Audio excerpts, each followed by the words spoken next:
Should I get the name brand green beans or store brand? What's the price difference per ounce? Maybe I should get fresh green beans instead, but that's more work and more expensive, but they're probably healthier. So do I want to save time and money or make time to start cooking healthier? If I did that, I'd have to find ways to save time in other areas to compensate. So my whole life is going to have to change. Hi guys, my name's Jen, and on my channel I talk about being a female diagnosed with autism and ADHD. And if you're wondering how choosing a can of green beans can feel like a life-altering decision for some of us neurodivergent folk, stay tuned.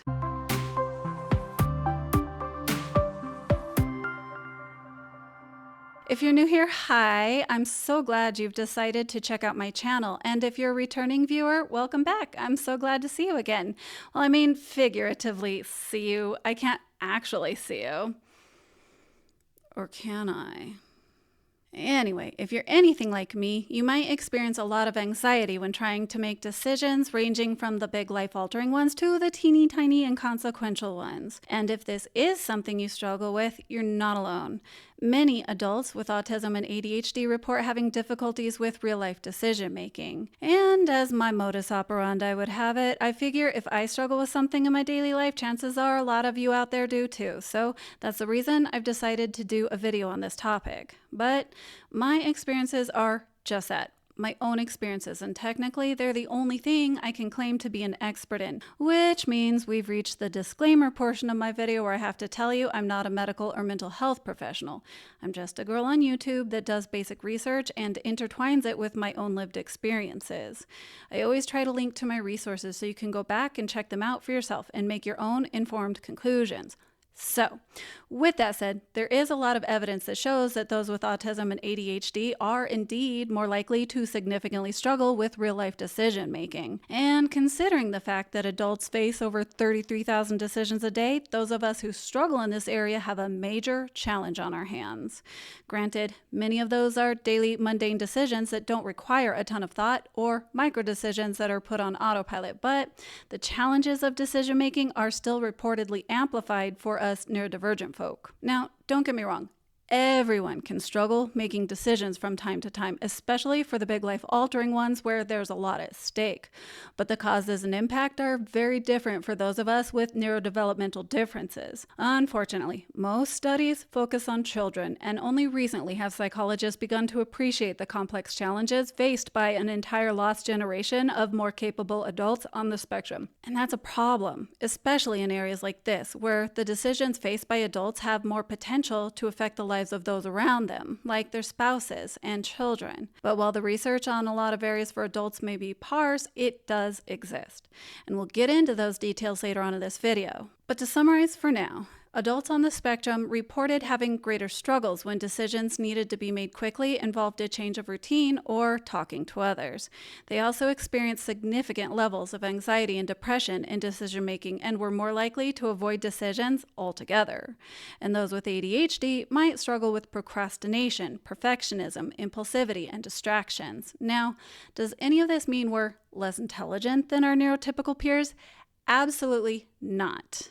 Autistic people were found to have performed as well or better than non-autistic people when it came to decision-making outcomes. In some areas, people on the spectrum may outperform their neurotypical peers because they might analyze information for longer, leading them to reach a rational conclusion that minimizes mistakes.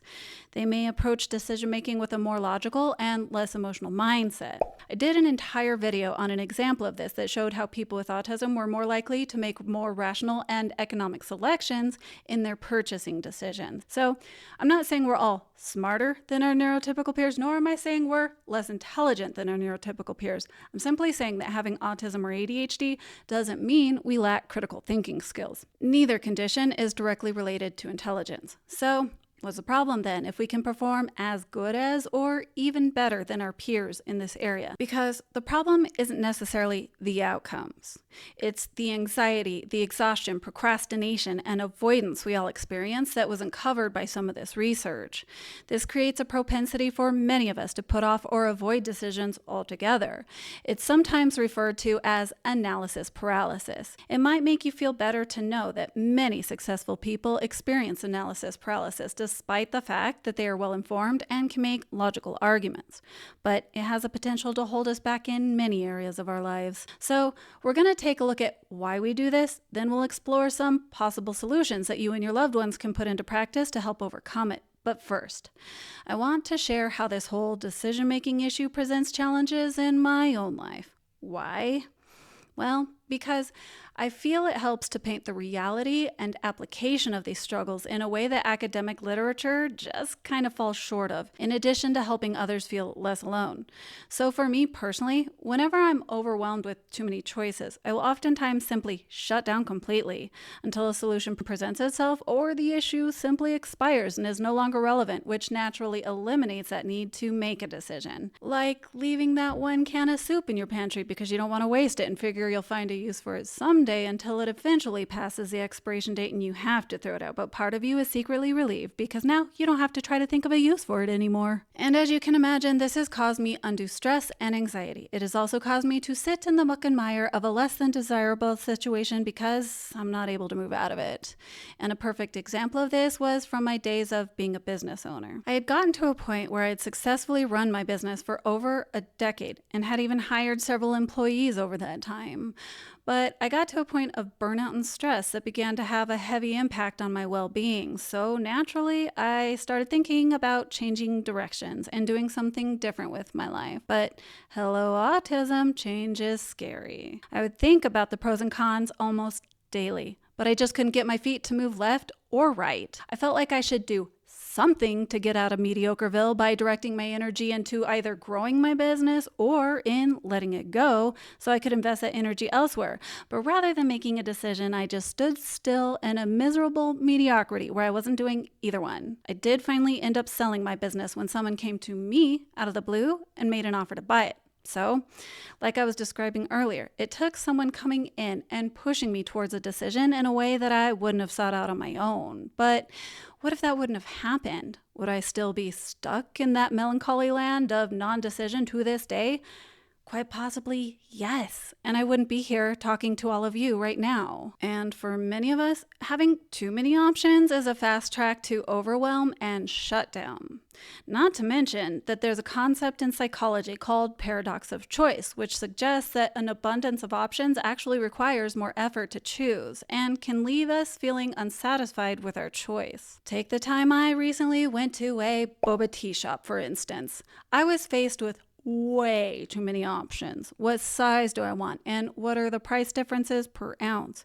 Do I want it as a smoothie, a juice, or a tea base, which can be made with or without milk? Do I want it with boba, jellies, or a combination of the two? And if I get the jellies, do I want the coconut flavored ones or the lychee flavored ones? It was like one of those choose your own adventure books on steroids. I need processing time, and trying to make so many different decisions when you know there are people waiting in line behind you could cause some autistics to short circuit. And that little skit from the beginning of this video, well, let's just say I pulled that from actual lived experience too, because shocker, I face difficulties making small decisions as well.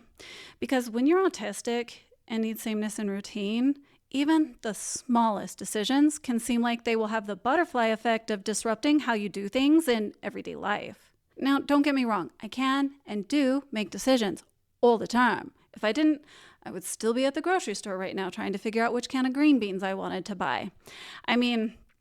Actually, I'd probably be in jail for refusing to leave when they were trying to close up shop, but that's not the point. The point is that I'm trying to paint a picture of the background processes, the anxiety, and the overwhelm we experience to get from options to decisions. I have to use more concerted cognitive effort than my neurotypical peers to stuff down all the details because my logic knows it's not that big of a deal. We used to have this saying in the office I used to work in that no one is going to die on the operating table to emphasize whenever something wasn't immediately needed or that the decision wasn't really all that serious. But as per usual, the internal struggles we all face with decision making aren't always externally observable, so people just don't quite understand how much we struggle with it. So now let's move on to what all of the literature says about all of this. But before we do, remember these studies address this issue for each condition separately. So if you have both, your particular flavor of ADHD may only resonate with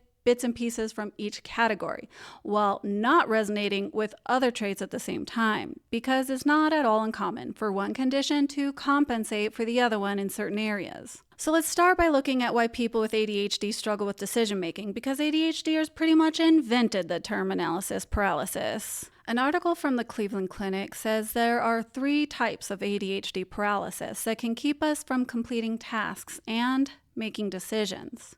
First, there's mental paralysis, which means we can be overwhelmed or distracted with our own thoughts, emotions, or internal monologue. This is commonly associated with sensory overload and can make it difficult to determine how you should act or what you should do next. Then there's task paralysis, which is when you're hesitant or unmotivated to complete a task. You might avoid the task entirely by doing other things, aka keeping yourself distracted or procrastinating. Finally, they describe something called choice paralysis, commonly referred to as that analysis paralysis we brought up earlier. This happens when overwhelmed by too many choices and you're forced to make a decision, which can cause you to shut down completely until a solution presents itself, which exactly describes that experience I shared earlier. In the same article, Dr. Michael Manos explains, ADHD paralysis is not an actual paralysis, but it's a reluctance or a decision to refrain from having to engage in using a kind of attention we call effortful or directed attention to complete specific tasks. What this basically means is that people with ADHD have an easier time with automatic attention, or things we want to pay attention to, versus directed attention for things we don't want to pay attention to. And we also have difficulty with sustained mental effort, which I relate to on a painful level. In order to avoid sustained mental effort, I will oftentimes engage in something called productive procrastination, which essentially means I engage in tasks that are still productive but don't require a ton of mental effort in order to alleviate some of that guilt of not getting unpreferred tasks done. So rather than having to sit down and make a difficult decision, I might do things like laundry or the dishes instead. Basically, anything else that might be considered an autopilot function that doesn't require a ton of exhausting mental energy. The article goes on to provide some great examples of ADHD paralysis in action. Things like avoiding a project at work because you're worried you won't meet a deadline, or you have a hard time choosing between tasks you should work on. Maybe you've listlessly walked through a grocery store and have a hard time picking items you need, or your attention might be distracted by items that aren't on your list. Or you could have had an argument with a friend, and because you're overwhelmed by how to handle it, you shut down and don't take action at all. And finally, you might ignore mundane day-to-day responsibilities in exchange for more meaningful activities. And I can say I have personally experienced almost every single one of these examples. Now, we're about to move on to autism, but before we do that, here are just a few more areas that cause decision-making to be difficult for ADHDers. ADHD can cause symptoms that feel like brain fog, such as difficulty thinking clearly, an inability to concentrate, and issues with memory. Our impaired working memory might mean we have trouble holding multiple thoughts and ideas in our memory long enough to make a decision. We may also have a hard time sifting through too many choices and evaluating options. Fear of failure and rejection sensitivity might make us anxious about making the wrong choice or upsetting someone, so we just avoid it altogether. And ADHDers might be more likely to make mistakes with decision making due to making decisions emotionally or impulsively. Now, this isn't one that I personally struggle with as much, but again, that's what happens when you don't have just one or the other alone. My autism keeps some of these emotions and impulsivities at bay, but the biggest thing I do personally struggle with in the ADHD category is perfectionism. Perfectionism, my arch nemesis. Now, this can look similar to OCD, but it's important to remember that it's considered to be a personality trait and not a mental illness like OCD is, but it is strongly associated with ADHD. It can cause us to incorrectly estimate the demands of a task or situation and can make any undertaking, big or small, seem insurmountable. If I were to paint a visual picture for you, it's like we turn a 1 pound weight into an 100-pound weight by adding so many unnecessary details and high expectations, making it impossible to lift off the ground no matter how hard we try. We want to pick it up, but it's now pretty much a physical impossibility. It results in a difficulty with deciding on what our priorities should be because focusing on so many unnecessary details takes the ultimate goal out of focus. It basically clouds the bigger picture so badly that we can't see it. This area alone has a lot of crossover with that bottom-up thinking that autistics struggle with, which is the perfect segue into autism and decision-making. In one research study, ASD participants reported the process of decision-making to be significantly more exhausting, overwhelming, and anxiety-provoking. Decisions that needed to be made quickly involved a change in routine or talking to others were experienced as particularly difficult. They reported significantly higher levels of anxiety and depression and were more likely to believe that their condition interfered with rather than enhanced the decision-making process. Not surprisingly, the participants with ASD were also more likely to avoid decision-making entirely. So, what does all of this mean? Well, it's a well-known fact by now that many on the spectrum have slower processing, which can lead to mental freezing and exhaustion, especially if a decision needs to be made quickly. They might experience anxiety and overwhelm from decisions involving a change due to their inflexibility and need for sameness in routine. Now, if you also have ADHD, you might be better equipped to handle change sometimes, but remember, we're just going through these conditions separately. An autistic's deficits in social communication and interaction can cause them to put off decisions that require talking to others as well. I can personally say that this last one is absolutely a barrier for me. And that bottom-up thinking I mentioned earlier, I think it's pretty easy to see how focusing so much on smaller details can make the bigger picture seem indecipherable. This is literally the meaning of the idiom when you can't see the forest for the trees. And it makes it extremely difficult to decide on what our goals should be. So between the two conditions, we see some areas of overlap and we see some areas of differences. They both tend to focus on small details, procrastinate and avoid, experience overwhelm with too many options, and have a preference to hyper-focus on preferred activities over decision-making. But some of the areas where they might differ is in that distractions and difficulty with focus and emotional or impulsive decision-making might be more commonplace in ADHD, while inflexibility with change, difficulty talking to others, and making more logical, less impulsive decisions is probably more commonplace in autism.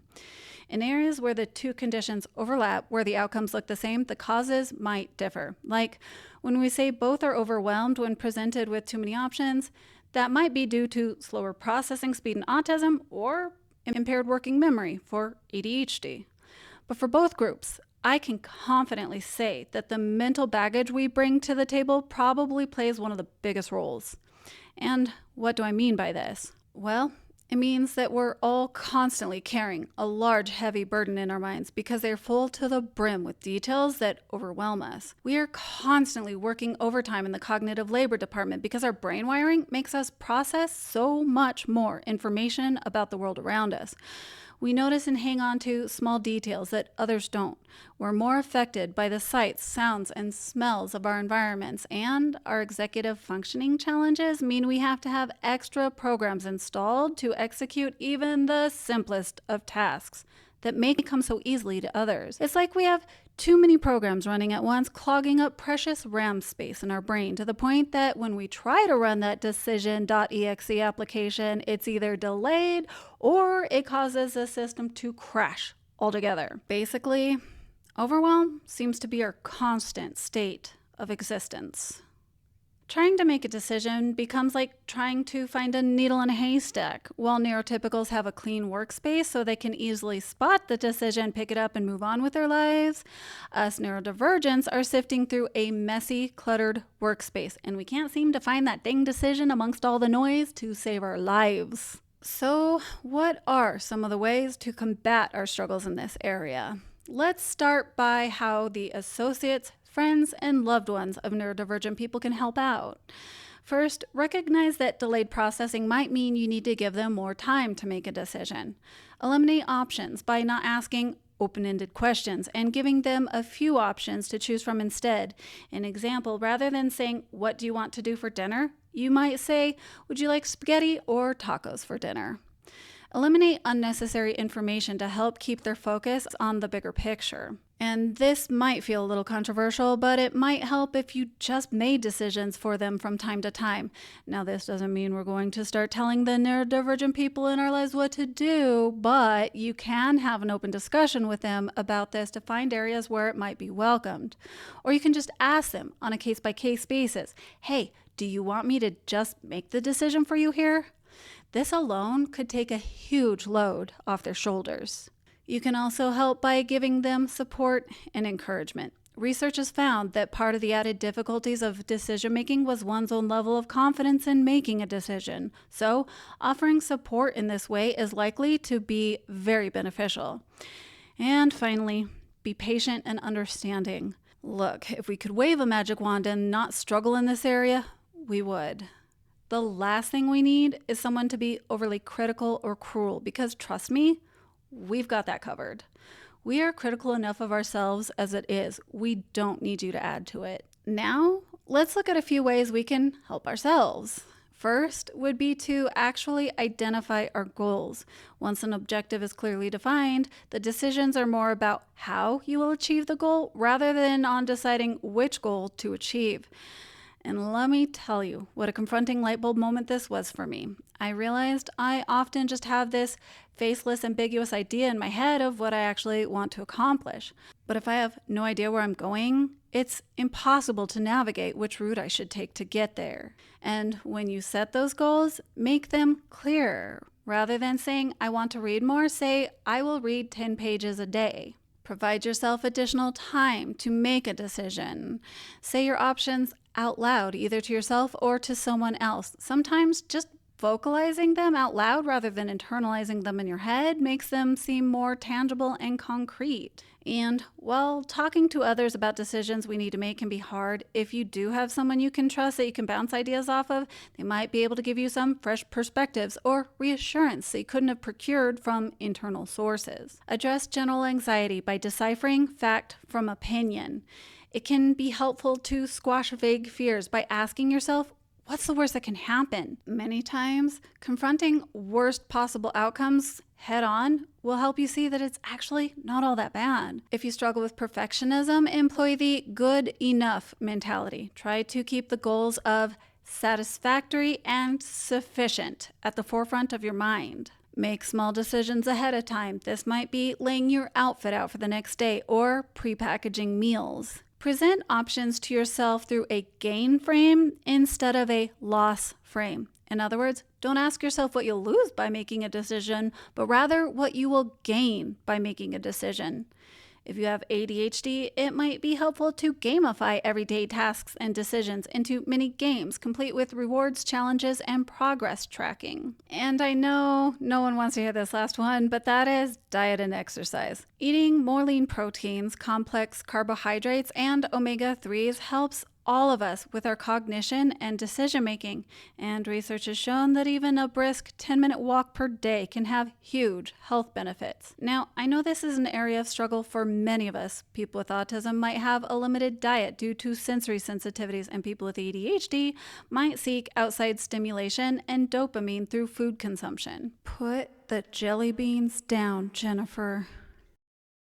But look, I'm not suggesting you run out and grab a gym membership or eat Brussels sprouts every day. But even drinking a glass of water or standing up and walking around the room while you're trying to make a decision could be a huge help. And hey, you may not be in the mood or feel motivated to make beneficial changes in your life. Trust me, I get it. But that's when we just have to put one foot in front of the other and do things sometimes. If you wait for just the right mood or circumstance or the perfect, most unbusy day, you're probably going to miss out on accomplishing a lot of your goals.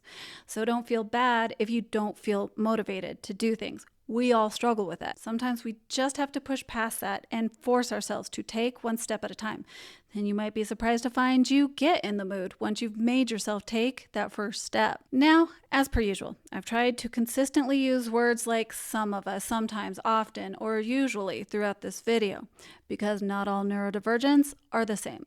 The traits I describe in my videos will never apply to every single one of us 100% of the time, nor are any of the tips and tricks suggested at the end of my video intended to be a one-size-fits-all solution. We are all extremely unique, but through some of these shared experiences, hopefully, we'll all feel a little less alone. So that's it. I hope you'll make the decision to hit that like and subscribe button. But if you're still on the fence with what to do there, may I suggest you consider the worst case scenario of hitting that like and subscribe button, because you can always unsubscribe at any point if you decide you don't like me. I mean, there's also a possibility that you will cause a kitten somewhere to cry tears of sadness if you do, but I have no proof of that. It's just a theory I have. All right, until next time, bye for now. Mwah. Perfectionism, my arch nemesis.